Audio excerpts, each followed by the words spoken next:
সবসময় বাসার থেকে অফিস যাওয়ার সময় একটা রোডের ভিডিওই আমার কন্টেন্টে দেখা যায়। তো আজকে একটু অন্য রোডে চলে আসলাম, 300 ফিটের এই রোডটায়।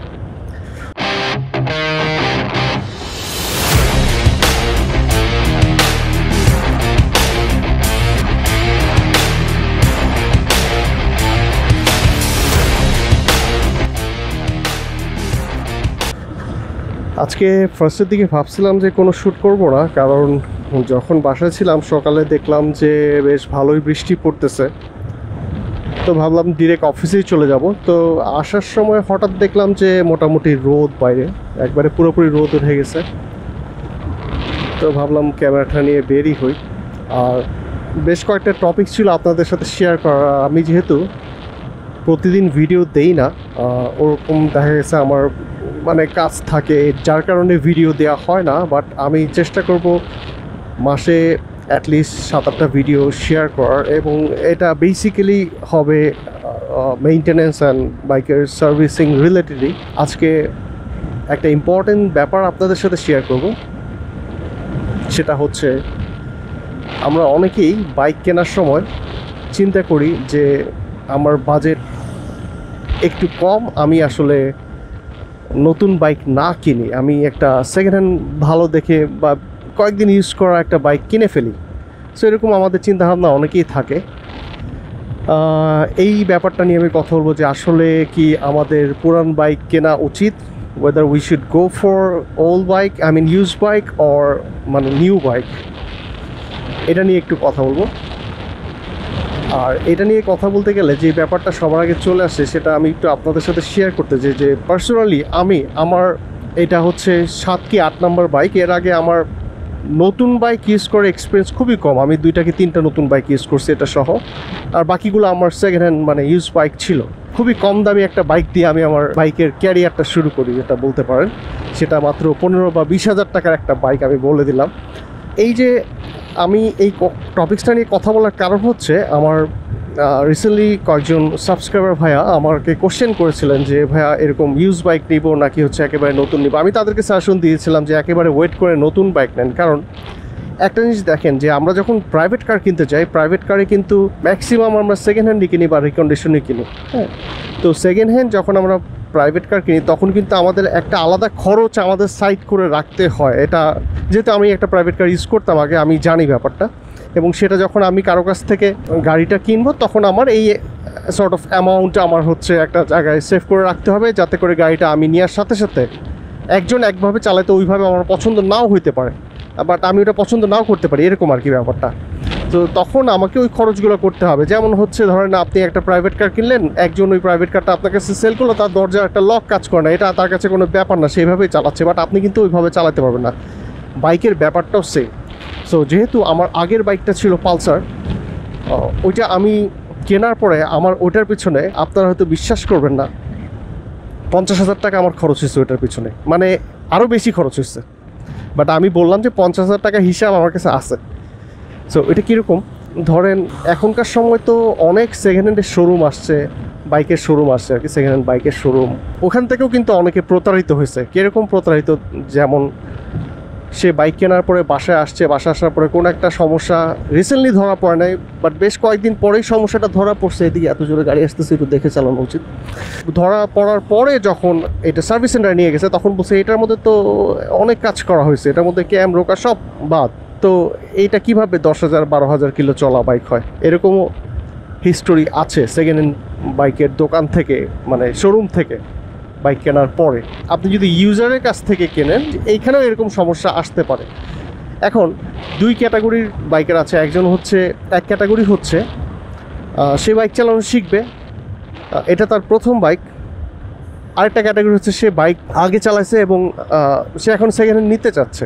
সো দুজনের ক্ষেত্রে প্রথম যেই ক্যাটাগরির কথাটা বললাম, যারা হচ্ছে বাইক চালানো শিখতে চাচ্ছেন, তাদের জন্য আমার সাজেশন থাকবে, যেমন আমার প্রথম বাইকটা ছিল, আমি যখন বাইক চালানো শিখি সেই 2005-06 দিকে, তখন আমার প্রথম বাইকটা ছিল সিঙ্গারের একটা 100cc একটা বাইক, যেটা মাত্র আমি 15 বা 20 হাজার টাকা দিয়ে কিনছিলাম।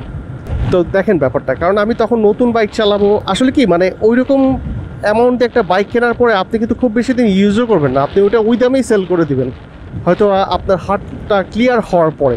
সো এখন আপনি নতুন একজন বাইকার, আপনি যদি শোরুম থেকে একটা বাইক কেনেন, ফর ইনস্ট্যান্স ধরেন আপনি এটা কিনছেন, এরকম একটা বাইকে আপনার 2.5 লাখ টাকা রেজিস্ট্রেশন খরচ চলে যাবে। এরপর ধরেন আপনি বাইক চালানো শিখতেছেন, সেখানে কিন্তু অনেক রকমের ইস্যু চলে আসতে পারে, অ্যাক্সিডেন্ট ছোটোখাটো হয় বাইক চালানো শেখার সময়। তো সেই ক্ষেত্রে আমার সাজেশন থাকবে, আপনারা যারা এরকম বাইক চালানো শিখতে চাচ্ছেন তারা খুবই ছোটোখাটো একটা বাইক নিয়ে নেন 30-40-এর ভিতরে, যেটা দিয়ে আপনারা চালানো শিখবেন, তাদের জন্য এটা ঠিক আছে। কিন্তু যারা অলরেডি বাইক আগে চালাইছেন বা আগে বাইক ছিল এখন নাই, তো এখন চিন্তা করতেছেন একটা সেকেন্ড হ্যান্ড 150cc কোনো বাইক নেবেন, তাদের ক্ষেত্রে আমি যেটা বলবো যে ধরেন আমার যে এক্সপিরিয়েন্সটা, যেমন আমি আগে অনেক বাইক চালাইছি, আমার বাইক ছিল এবং মাঝখানে আমি বাইক চালানো ছেড়ে দিয়েছিলাম ছোটোখাটো একটা অ্যাক্সিডেন্ট করার পরে স্পিড ব্রেকারে। তো তারপর যেটা হয়েছে, আমি আবার যখন বাইক চালানো শুরু করছি তখন আমি আমার এক্সপিরিয়েন্সটা আপনাদের সাথে যদি শেয়ার করি, এই যে সেকেন্ড হ্যান্ড প্রত্যেকটা বাইকে আমার প্রতি মাসেই কিছু না কিছু খরচ চলে আসতো। এই যে আমি এই বাইকটা কিনছি নতুন, মানে আমার আজকে 4 মাস হয়ে গেছে, আমি এখানে একটা পয়সাও খরচ করিনি, একটা পয়সাও না, মানে তেল ছাড়া আর মোবিল ছাড়া আর মোবিল ফিল্টার ছাড়া একটা পয়সাও কোথাও আমার খরচ করতে হয় না। এইটাই হলো ব্যাপার। আর যখন আপনি সেকেন্ড হ্যান্ড বাইক কিনবেন, আজকে দেখবেন যে ট্যাঙ্কি লিক হয়ে গেছে, কালকে দেখবেন যে ক্যাম বা রোকার থেকে একটা সাউন্ড আসতেছে, তারপরে দেখবেন যে ক্লাস প্লেটের অবস্থা খুব খারাপ, তারপর দেখবেন যে আমার অয়েল সিল কেটে গেছে, আমার ওয়্যারিংয়ের সমস্যা। এই সেকেন্ড হ্যান্ড বাইকের কিন্তু একটা বড় সমস্যা কি জানেন, মানে এইগুলোর ওয়্যারিং এত পরিমাণে কাটা থাকে, এই ওয়্যারিংয়ে হচ্ছে যে কোনো সময় শর্ট হয়ে বা আর্থিং যদি ঠিক মতো করা না থাকে, আপনার স্টিলে কিন্তু কারেন্টে স্পার্ক করে, বা যে কোনো সময় শর্ট হয়ে ওই ওয়্যারিংগুলো গরম হয়ে কিন্তু বাইকে আগুন ধরে যেতে পারে, যেটা হচ্ছে এই ট্যাঙ্কের যেহেতু তেল থাকে এখানে, এটা কিন্তু খুবই বিপজ্জনক। সো আমি আমার মোস্ট অফ দ্য ইউজ বাইকে আমি যেটা দেখছি, যেগুলো আমার ছিল, মানে খুবই খারাপ একটা অবস্থা, মানে ওয়্যারিংয়ের প্রত্যেকটাতে কিছু না কিছু এরকম একটা ইস্যু আসতো, যেটা আমি বললাম যে আজকে এই ট্যাঙ্ক লিক হয়ে গেছে, কালকে আমার হ্যান্ডেল কাঁপাকাঁপি করতেছে, পরের মাসে আমার আরেকটা বল রেসার নষ্ট হয়ে গেছে, তারপরে মাসে বিয়ারিং নষ্ট হয়ে গেছে, মানে এরকম টুকটাক খরচ অলওয়েজ থাকতো। তো এই ব্যাপারটার জন্য আসলে মানে আমার প্রচুর টাকা পয়সা খরচ হচ্ছে এই সেকেন্ড হ্যান্ড বাইকের পিছনে। আমি কেনার পরে আমার প্রায় অনেক টাকা খরচ হচ্ছে। প্রথমে তো আমার ইঞ্জিনের একটা বেসিক কাজ করাইতেই হয়েছে, এটা একবারে কি বলবো, এর উপর কিছু নয়, মানে ইঞ্জিনের কাজ করাইতেই হবে। আমি প্রত্যেকটা সেকেন্ড হ্যান্ড বাইকে দেখছি, যতগুলো সেকেন্ড হ্যান্ড বাইক আমি কিনছি, আমার একটারও ইঞ্জিনের কাজ করাইতে হয় না, এরকম না। যেমন ধরেন আমি আপনাদের যদি শেয়ার করি, সেই 2005 সালে ছোটোখাটো একটা জব করতাম, ওইটার স্যালারি দিয়ে আমি একটা, ওই যে বললাম খুব কম টাকার একটা বাইক নেওয়া হয়েছে আমার।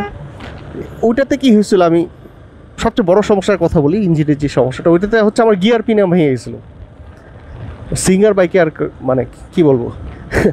তো যাই হোক, 100cc একটা বাইক ছিল বা 80cc এরকম কিছু। ওই পিনিয়ামটা ভাঙার পরে আমি 3rd গিয়ারে চালাতাম না, 2nd থেকে ডাইরেক্ট 4th গিয়ারে যাইতে হতো। চিন্তা করেন ব্যাপারটা, কারণ যখন 3rd গিয়ারে চালাতাম তখন এই ঘ্যাট ঘ্যাট করে একটা সাউন্ড আসতো।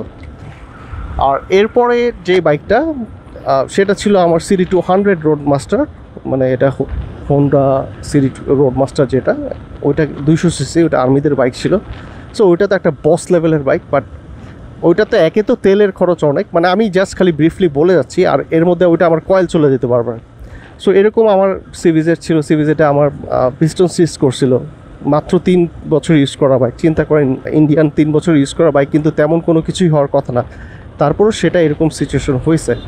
সো এই জন্যই আমি বললাম, যারা হচ্ছে আগে বাইক চালাইছেন বা বাইক ছিল আগে, এখন আবার চিন্তা করতেছেন যে আরেকটা বাইক নেবেন 150cc সেগমেন্টে, তাদের জন্য আমি যেটা বলবো যে দেখেন, আসলে এরকম টুকটাক খরচ করেই কিন্তু বেশ ভালো একটা, এমন না হলেও আপনার 25 থেকে 30 হাজার টাকা আপনার রাখতে হইতে পারে। সো এখানে একটু থেমে কথা বলি। সো এরকম একটা অ্যামাউন্ট আপনার রাখতেই হবে যখন ওইসব বাইক কিনবেন, তারপরও খুব একটা ওই লেভেলের আর কি স্যাটিসফ্যাকশন পাবেন না, যেটা রেদার দেন আপনি যদি নতুন বাইক কেনেন।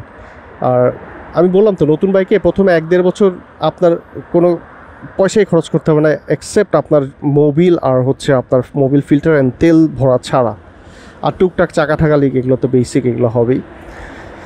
তো এটাই আর কি। সো আপনারা যারা চিন্তা করতেছে যে একটা সেকেন্ড হ্যান্ড বাইক কিনবেন বা নতুন বাইক কিনবেন কিনা, এটা নিয়ে একটা কনফিউশনে আছেন, তো তাদের জন্য আজকের এই ব্যাপারটা আমি শেয়ার করলাম যে অ্যাটলিস্ট এতটুকু বাজেট রাখবেন যে আপনাদের এরকম টুকটাক খরচ আসবেই। আর আমার যেটা সাজেশন হবে, যারা একেবারেই নতুন বাইক চালানোর কথা চিন্তা করতেছেন, নতুন বাইক শিখবেন, সেই ক্ষেত্রে আপনারা অবশ্যই এত দামি বাইক না নিয়ে কম দামি কোনো একটা বাইক নিয়ে সেটা নিয়ে হচ্ছে আপনারা লার্ন করতে পারেন বা হচ্ছে রাইড করতে পারেন কিছুদিন। তারপর সেটা আয়ত্তে চলে আসলে বাইকের চালানোটা যখন আপনার আয়ত্তে চলে আসবে, রাস্তার মেজারমেন্ট অ্যান্ড হচ্ছে অন্যান্য যে ব্যাপারগুলো এগুলো যখন আপনার আয়ত্তে চলে আসবে, তখন আপনি এটা চেঞ্জ করে একটা ভালো বাইক নেন। আর যারা হচ্ছে আগে বাইক চালাইছেন তারা যদি বাইক নিতেই চান সেকেন্ড হ্যান্ড, তাহলে আমি বলবো যে 150cc যারা নিতে চাচ্ছেন তারা এক কাজ করতে পারেন যে এরকম 115cc না নিয়ে 125cc নেন, দরকার হলে নতুন নেন, তারপরেও বুঝবেন যে আসলে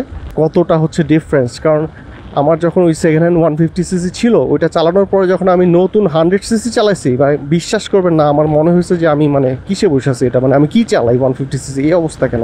আর এটা যেটা বলতে চাচ্ছিলাম যে শোরুম থেকে আপনি পারচেস করছেন সেকেন্ড হ্যান্ড বাইকের যে শোরুমগুলো, ওরা বলছিল যে মাত্র 3 মাস 4 মাস ইউজ, ওগুলো কিন্তু আসলে মিটারে টেম্পারিং করা থাকে। এই টেম্পারিং করা মিটারগুলা আপনি ধরতেও পারবেন না, অ্যান্ড দেন হচ্ছে আপনার বলবে 1 বছর ইউজ বা 6 মাস ইউজ, আনার পরে দেখবেন যে আসলে এটা মানে ভয়ানক খারাপ অবস্থার ভিতরে, এটা কখনোই 1 বছর বা 6 মাস ইউজ ছিল না, এটা অনেক ইউজ ছিল। এবং সেটা যখন কোনো প্রফেশনাল মেকারকে দিয়ে আপনি বিভিন্ন পার্টস বা এগুলো চেক করাবেন, তখন তারা বলবে যে এটা আসলে অনেক দিন ইউজ এবং সেটা খুবই রাফ ড্রাইভ করানো হয়েছে। সো আপনার ড্রাইভিংয়ের যে মেজারমেন্টটা বা আপনি যেভাবে ক্লাস ছাড়েন, পিক আপ দেন, থ্রটল দেন, যেটাই বলেন, তো সেইভাবে আপনার বাইকে কিন্তু আপনার মানে কলিজায় যায় লাগে। ব্যাপারটা এরকম যে আপনি বেশি পিক আপে, বেশি গিয়ারে বেশিক্ষণ চালাবেন না, একটা নির্দিষ্ট আরপিএম মেনটেন করে গিয়ার চেঞ্জ করবেন, এরকম ব্যাপারটা কিন্তু অনেকেই মেনটেন করে চালায় না। সো যার কারণে বাইকের অবস্থা অনেক কম সময়ে অনেক খারাপ হতে পারে ব্যাপারটা স্বাভাবিক। তো যাই হোক, এই কটা বিষয় আপনাদের সাথে আজকে শেয়ার করলাম। আশা করছি আমার ভিডিওগুলো আপনাদের ভালো লাগছে। আজকের ভিডিওটা এখানেই শেষ করছি। Thank you so much for watching my videos.